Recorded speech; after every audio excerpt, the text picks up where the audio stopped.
Hi, and welcome to the LuLaRoom. No, but seriously, welcome. If you're watching this, you're from Team Amethyst, and you are from any number of wonderful people. I wanted to go ahead and do a tour of my LuLaRoom, and this is for all of you who are in the queue or just getting started. So this is it. This is where all the magic happens. So what I'm going to do is I'm going to go around, I'm going to talk about why I chose certain things, and we'll talk about your alternatives. And I think that's it. So we'll start over here. So in my room, I decided I did wallpaper on the wall. You can do a paper backdrop instead. I did wallpaper, I don't know, because I liked it. Paper backdrops, you can find them on Amazon or eBay. They're just a couple bucks a piece. And then you can put command hooks to clip them up, whatever along those lines. The nice thing about the paper backdrops, if you're wanting to be changing your backdrop frequently, then you can go with that. Personally, I wanted all of my pictures to look the same no matter what season they were taken in, so I went with this instead. So number two is when you're starting to think about what you want to be, since we're on the subject of photography, what you want your pictures to look like. I went ahead and had a custom wooden sign made. This was made by someone local to me. It was a couple $100 because she made what I love. I had her make these interchangeable signs. So these signs come off. On the back of this one is actually chalkboard paint. She's going to make more of these bigger style names for me down the road. But what's nice is no matter what style I get, right on the other side. So this is a kind of more of a higher end. If you're wanting to go that route, you can. If not, we have in build, which is our main, as I put this back on, we have in build, which is our main your ordering system. So we have two separate point of sale systems. One is blast, where you're invoicing your customers. One is build, where you're ordering. So in build, under a section called assets, there are paper printouts that you can use, so graphics that you can print out. So what a lot of people do is instead of doing something like this, you can go to Hobby Lobby, Michael's, Joanne Fabrics, and you can get instead a usually it comes with like 3 clips. Sometimes it's like arrows behind it. You really can do anything. You can do, I don't care, you can do paper clips on the wall and stick a piece of paper in. You just want to make sure that however you're photographing, that it's really clear what the style is and what the size is. There is also a phone app that you can use, which is in the files section here in Team Amethyst, and I'll try to put it in the description of this video too. There is an app that you can use on your phone, whatever you want to do. So taking pictures. The other part about taking pictures is lights. So for me, I had these from a previous company I was with. You can get a light set on Amazon for, I think the one I saw right now, it's $50. This is obviously gonna change and be different, but you're not gonna spend a ton of money. These light sets are really important because if you're working in a spare bedroom like I am, I have some natural light, but I don't have enough. And even if you are in a place with a lot of natural light, you're gonna end up photographing at night. It's just the way it goes. So make sure that you're getting a light set. Mannequin, that's a must. No matter what you're doing, mannequin is a must. And this is my lighting setup and all my pictures. So I use my iPad to photograph everything. You can use your phone. You can use a regular camera if you want. That's totally up to you. But start thinking about what you want your photographs to look like if you are gonna go that route. Now I know some of you watching might choose to do live videos only, or you might just be doing in-person pop-ups. So maybe this doesn't apply to you. So over here, this is all of my racks. I can turn the lights off if it's a better picture. Okay. I have my trusty assistant photographing me. It is awesome.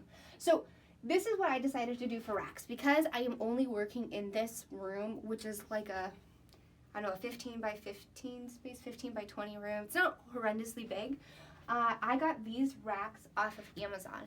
They're pressure sensitive racks, so if you see up here, all I did, they go from floor to ceiling, which is really nice, and they took about an hour and a half to install by myself. So they were really easy.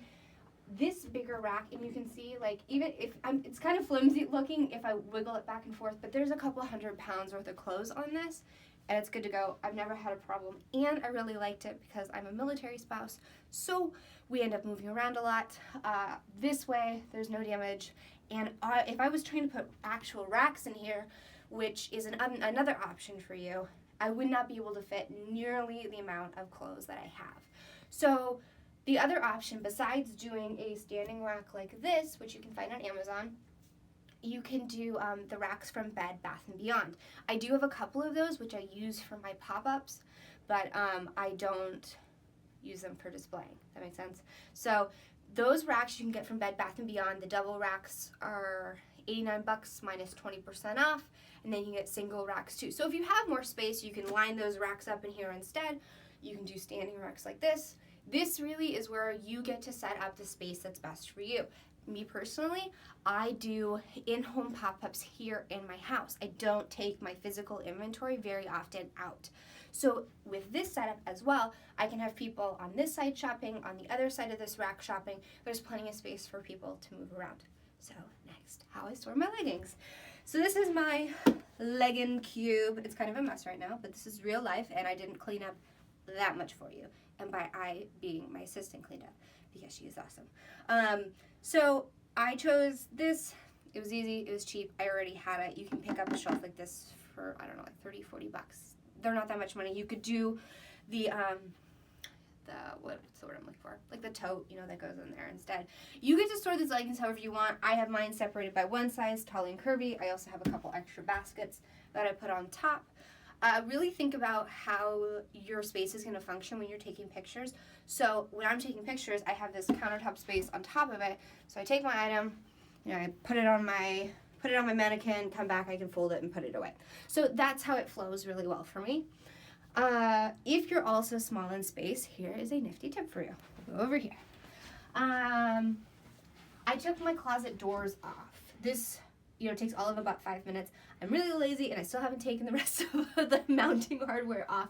But what's really nice now is that instead of me having to open doors and look in here, this is just another shopping space for people. Your LuLaRoom, I have seen people with LuLaRooms that are 1,000 square feet. I have seen people with LuLaRooms that are literally all they have is closet space. So really think about where you're wanting your LuLaRoom to be and how you want it to be set up. If you don't have a lot of space, going vertical with these types of racks. So this is still the same rack from the other side. This rack was like 180 bucks on Amazon. I picked up this second one. It was like 140. So all in all, my racks are here, and I love this setup. It makes it super easy for me, and I don't have horizontal space. So we go up. If you have the space and you own your home, my recommendation to you is to do permanent built-ins. If you're willing to do that, there are a ton of patterns out there. You can do piping, you can do a normal wire rack if you want.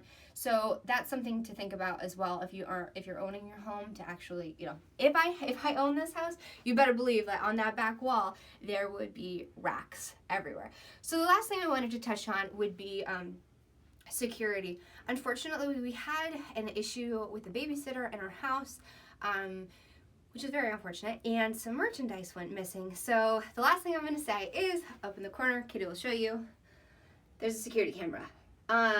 You don't have to go out and buy a security system like this, but what I would say is, especially if you have a lot of people coming in and out of your house, would be to really think about a security system.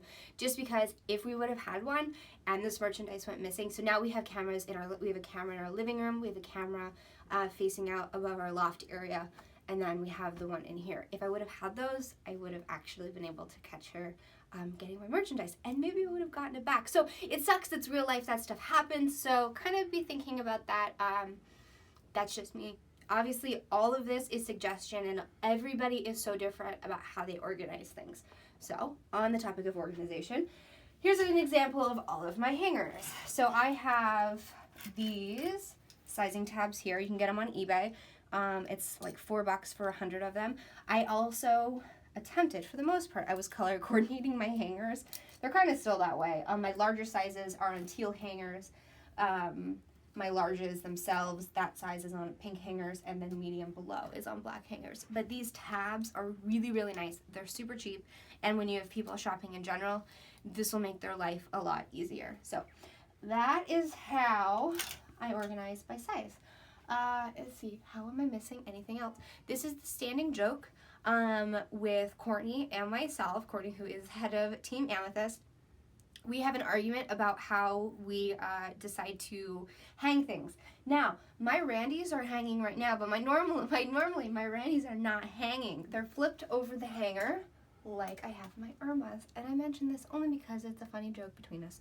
So think about how you're going to best utilize your space. For me in here, I store flipped over the hangers versus putting it through the necks. I don't know. Katie, am I missing anything?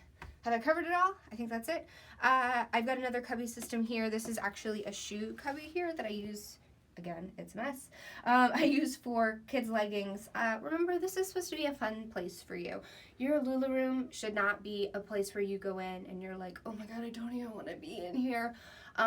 It should reflect you. So like, I have all of my Minnie Mouse ears displayed because that's me. I love Disney. You know, I put a piece of art up and that's me. Other than that, if you guys have any questions, feel free to comment. Talk to your sponsor, get their ideas for how they do their LuLaRoom. Hopefully this gives you a little bit of an idea, and I'll talk to you guys later. Bye.